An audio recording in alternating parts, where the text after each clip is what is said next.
Hey everybody, good afternoon and welcome back to Mad Horse Barbecue. My name is Brian, and in today's video, we're gonna be doing a prime rib roast.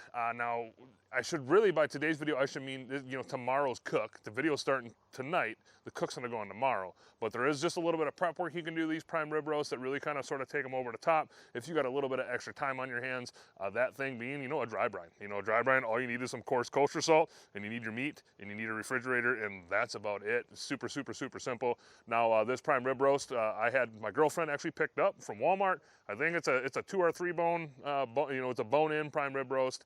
Now, I've gotten them from Walmart before, and usually the bones are completely Frenched off, and they got some kind of netting holding it all together. So what we're gonna do tonight is we're gonna get that prime rib roast taken out of the package, get the netting off, probably just move the bones off for a minute, and then trim off any of that hard fat, and then put a good salt brine on it and get it stuck in the fridge. So let's take you inside, let's get this thing prepped up and thrown in the fridge so I can start drinking some beer. So come on in. All right, up in the kitchen, you can see we got the prime rib roast right here. This thing's just about 6 pounds if you want to get specific. Angus premium choice prime rib. This is a choice grade from Walmart. Walmart is, they got a lot of these this time of the year. So first thing we got to do is get it cut out of the package and wiped off.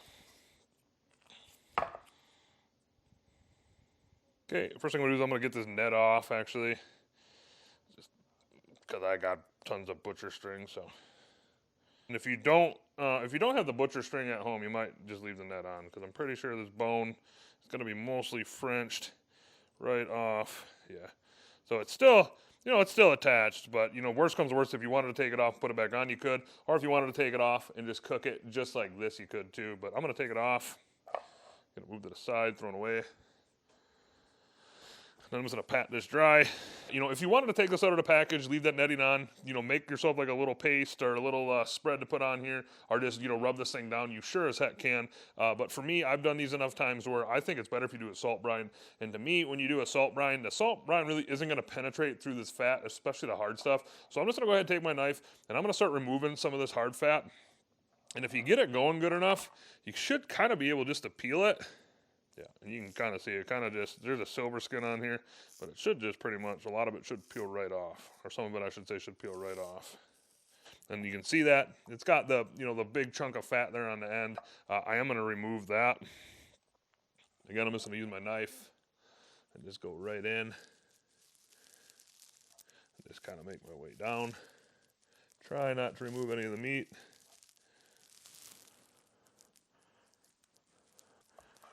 Once I got that, I am going to take my knife, and I'm just going to see, this is pretty soft stuff here, but I'm going to go ahead and remove a little more of it. Honestly, if you're nervous about trimming the fat off, just, one easy tip is just do a little at a time. All right, and then once you get to a good stopping point, what I'm going to go ahead and do is I'm just going to go ahead and take a little bit of kosher salt, and I'm just going to go ahead and put a light coat on there for a dry brine. And one other thing you can do, too, is you can kind of French the meat off these bones if you want, just for kind of presentation things, so that's what I did. What I am going to do before I do that, I'm going to go ahead and take my half pan, put the rib roast right into there. Go ahead, just take some kosher salt here. I got it in a bowl, and I'm just going to go ahead and coat all the sides of the prime rib roast.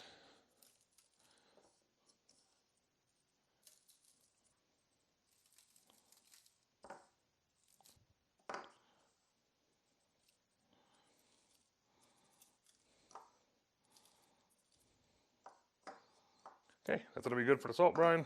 And I'm going to take 2 pieces of butcher twine here. Lay them across the cutting board. And I'm just going to go ahead and tie this thing down nice and tight.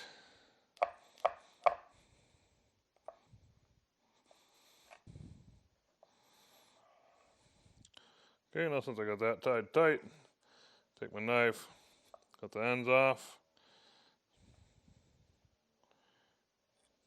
And this is going to go back into the half pan, and it's going to go in the fridge, open up, not covered. It's going to go in the fridge like this overnight. So we will be picking back up tomorrow when we're rubbing this thing down. All right, fast forward 22 hours. This thing has been in the fridge, tied up, with that salt brine on now for 22 hours, like I just said. And now what I need to do is go ahead and put a rub on it. You'll see all sorts of different ways to do this. Some people make a paste with, you know, like olive oil or avocado oil or something. Other people rub it. Some people put some rosemary and stuff, like under the twine. What I'm gonna do is I'm just gonna use a flavor combo here of some rubs I had in the pantry. Well, this one, not in the pantry, this one in the freezer. But I'm gonna go on with all three of these rubs. The first one we're gonna go on with is the Excalibur Prime Rib Rub. You know, I discovered stuff probably like 4 or 5 years ago, and if you sniff this stuff too much, you will sneeze. It's got some really good stuff in it, and then it's really fine too. So I'm gonna put a coat of that on there, and I'm just gonna let it kind of soak for a minute before I do the other rubs. So let's go ahead and put the Excalibur on first. There is no reason to do the bottom, but I'm gonna do the bottom.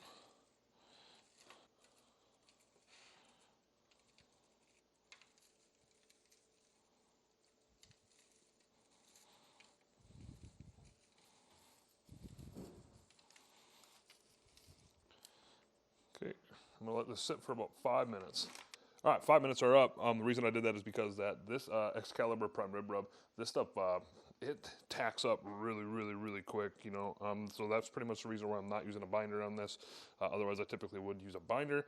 But as quick as this stuff tacks up, it kind of gives it a, you know, a nice sticky surface for the rest of the rub to stick to. Also, I'm using my inside voice because little guy is asleep. So yeah, back to the prime rib. Next coat we're gonna go on with is the Sucklebusters Campfire Steak Seasoning. And again, we're gonna go all over it.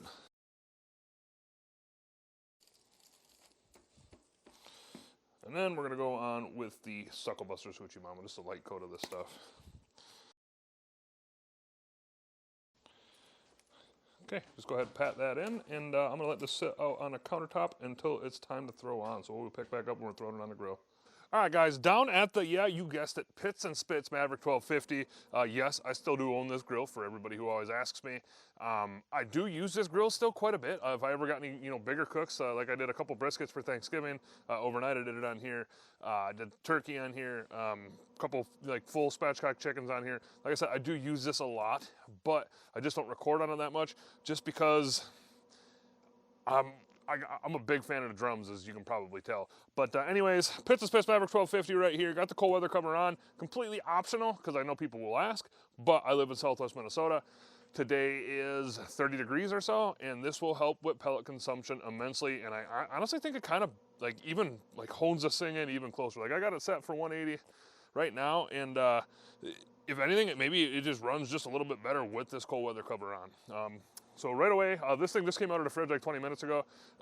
If you wanted to do a hot and fast one, I would highly suggest that you let this sit on a countertop at least for an hour, if not 2 hours. This is a 6-pound piece of meat. It can sit on the countertop for that long. It'll be just fine. But you want to try to, if you're going to cook hot and fast, you want to try to let it come up more towards that room temp, so you're not getting the outsides done quicker than the inside. But what I'm going to do today on this is I'm going to do the first part of the cook at 180. I kind of like to call it like a smoke defrost, even though I know you're still cooking at 180. But at 180, that's going to bring the internal temp on this thing up nice and, you know, bring it up nice and slow, and it should cook this thing evenly through and through. So like I said, first part of the cook's gonna be at 180. Second part of the cook's gonna be at like 300 to 350. Haven't made my mind up yet, but yeah, you know, without further ado, let's go ahead and get this thing on. I'd put it right in the middle, and I'm gonna go ahead and close it down. I'm not gonna put a temp probe in it yet. I'll probably check back in about an hour, and at that point, I will put a temp probe in. So like I said, we're running at 180 right now, using the Lumberjack 100% oak pellets, and yeah, gonna let this thing hang out. So we'll see you in about an hour. We are about an hour into the cook. Quick peek at the prime rib roast here. Looking like a prime rib roast. Like I said, I've had this right at 180 for the first hour. I'm gonna go ahead and bump it up to 225. And yeah, we're probably gonna go the next half hour or so at that temp, and then we're gonna crank this thing up probably to about 300 or 350. So when we're putting it up to like that 300 range, I will pick back up then. So we'll see you then. All right, we're at about hour and 45 minutes into the cook. We'll give you a close-up of the prime rib roast. And what we're gonna go ahead and do is close this down, and we're gonna bump this up to 300. And we're gonna let the cook finish out there. So we're gonna be pulling this off at about an internal temp of about 125. So when this thing hits 125, I will pick back up and I'll give you one final look at it before we let it rest. All right, 3 hours in. Internal temp right now is right at that 125 degree mark. Let's go ahead and take a peek. Looking pretty good. Let's go ahead and check with my Thermapen 1. Sitting right at 125. So I'm gonna go ahead and do is I'm gonna take this prime rib roast inside, lightly tent it, let it rest for about 30 minutes, and now we will be picking back up and we're slicing into it. So we'll see you then. All right, we are back and it is time to eat. Real quick, let's go over to cook times. Well, we'll just call this a 6-pound bone-in prime rib roast. This thing weighed in right at about 6 pounds. I think it was like 5.84 pounds to be specific. It was a total cook time of 3 hours. Pretty much did half of that cook low and slow to kind of bring that internal temp up nice and slow. And then I finished the last half of the cook off at 300 to get a nice crust on it. Brought this up to an internal of 125, brought it inside, put it in this pan. You can see the juice that's in that pan, and let it rest with tinfoil over it for 30 minutes. So now all that's left to do is cut into this thing and see how we did. So first thing we're gonna do is we're gonna cut off the butcher twine. We'll just call it twine because I'm not a butcher. Once that's removed, we're gonna get these bones off. Just like that. Move those to the side for now. And then here is our prime rib roast. See that crust on it? Looks pretty darn good. So let's just go ahead and cut this thing right down the middle. See how we did.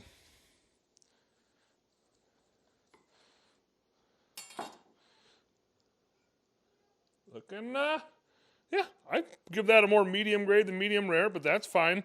Let's go ahead and slice into it and taste it. Go right for the spinalis, of course.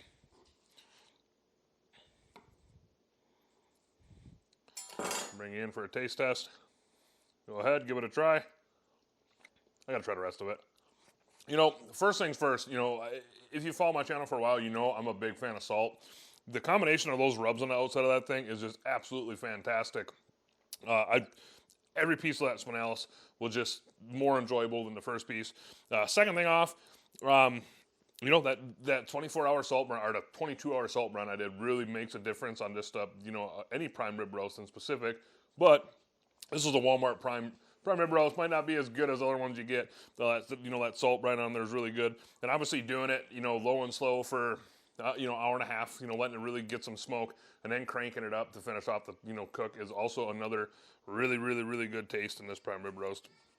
So now besides that, I don't think I have anything else to do. If you guys and girls are afraid to do this, I would highly suggest you give this a shot. If you've ever seen your grandma do it in an oven, you can do it on a pellet grill. So that's all I got. You guys and girls have a good night. Happy holidays, and we'll see you next time.